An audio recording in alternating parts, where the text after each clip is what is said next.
বন্ধুরা, এই বিয়ে বাড়িতে আমরা গিয়েছিলাম। আজকে প্রায় 2 সপ্তাহ হতে চললো। ভিডিওটা ছাড়তে অনেক দেরি হয়ে গেল। আমার দাদার ছেলের বিয়ে ছিল। আমাদের বাঙালিদের অনুষ্ঠান মানে 1 সপ্তাহ, কিন্তু আমি কোনোটাতেই যেতে পারিনি ঠিক করে, কারণ আমার মেয়ে যায়নি বলে। তখন তো অসুস্থ ছিল, তোমরা জানো। তা বৌভাতও যাব না, অনেক জোর জবরদস্তি করে ওকে বৌভাতে নিয়ে গেছি। শাড়ি পরবে বলেছিল, তারপরে বলছে আমি হাঁটতে পারি না ঠিক করে, শাড়ি পরে যদি পরে যাই।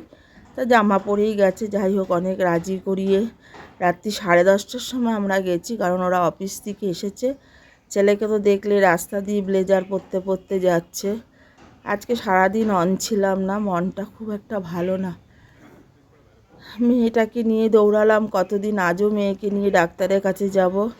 আবার ছেলেটার হঠাৎ করে শরীরটা খারাপ হয়ে গেল। কালকে সারা রাত জাগনা ছিলাম। ওকে একটা ওষুধ দিয়েছিল ডাক্তার, বলেছিল প্রতিটা মোমেন্ট নজর রাখতে। তাই রাত জেগে জেগে আমি আর মেয়ে ওর দিকে নজরটা রেখেছিলাম। তো যাই হোক, তোমাদের আশীর্বাদে, তোমাদের দোয়াতে যেটা ডাক্তারবাবু ভয় পেয়েছিলেন সেটা কিছু হয়নি। তা যাই হোক, এবার বিয়েবাড়ির কথা বলি। বিয়েবাড়িতে চলে গেছিলাম। তা যাওয়ার পর যাই হোক, আমি কোনো গিফট কিনতে পারিনি, আমি গিফট চেক দিয়েছি।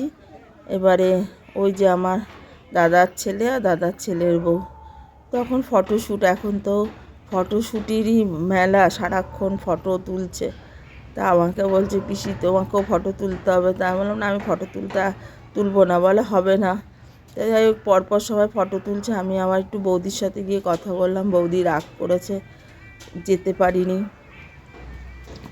তারপরে প্রচুর মানে স্টল বসেছিল খাওয়া দাওয়ার। তা মেয়ে ভয়ে ভয়ে একটু ফুচকা খেতে গিয়েছিল। দাদা তো দূর থেকে চোখ গরম করছে, না খাবি না। তারপরে যাই হোক, ফুচকা স্টলে ফাঁকা ছিল।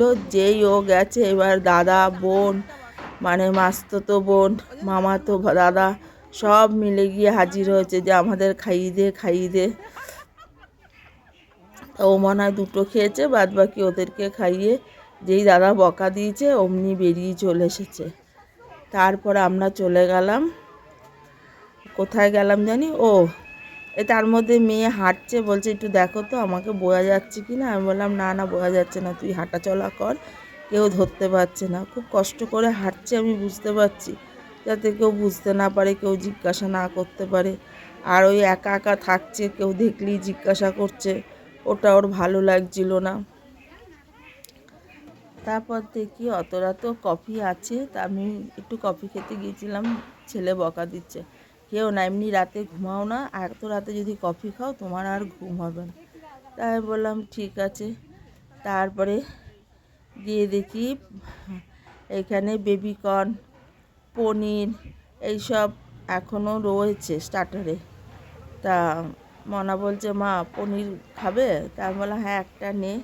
ও তারপর নিয়েছে। এবার ও তো খায় একটা আর সবাইকে খাওয়ায়।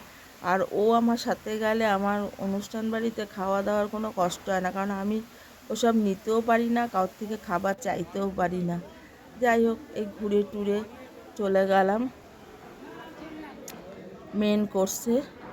সেখানে গিয়ে প্রচুর খাবার, দই কাতলা, চিকেন কষা, মটন কষা, বেবি নান, নানপুরি, কড়াইশুটির কচুরি, অনেক কিছু ছিল। তা আমি কিছুই খাইনি। তার ছেলে বলছে ফিশ ফ্রাই ছিল, প্রচুর প্রচুর চাটনি, মিষ্টি, খাবারের মানে ছড়াছড়ি। তা এত কিছু দেখে আমার তো মানে আর কিছু খেতে ইচ্ছে করছিল না। লাস্টে ওই বেবি নান নিয়েছিলাম, আর তার সাথে চিকেনের ভর্তা এই নিয়েছি, একটাই নিয়েছিলাম, নিয়ে ওটা খেলাম। খেয়ে এবার দাঁড়িয়ে দাঁড়িয়ে বুফে সিস্টেমে খাওয়া খুব কষ্ট। আমার মেয়ে ঠিক গিয়ে একটা চেয়ার জোগাড় করেছে, করার পর এই ছেলে মটন আর ভাত এনে দিল, বসে বসে মটন আর ভাত খেলাম। এই হচ্ছে বিয়েবাড়ির অনুষ্ঠান। আমি ছেলে মেয়ে একসাথেই বসেছিলাম, বসে খেয়েছি। কেমন হলো ভিডিওটা? ভালো লাগলে অবশ্যই লাইক শেয়ার কমেন্ট করো। মনটা ভালো নেই বন্ধুরা।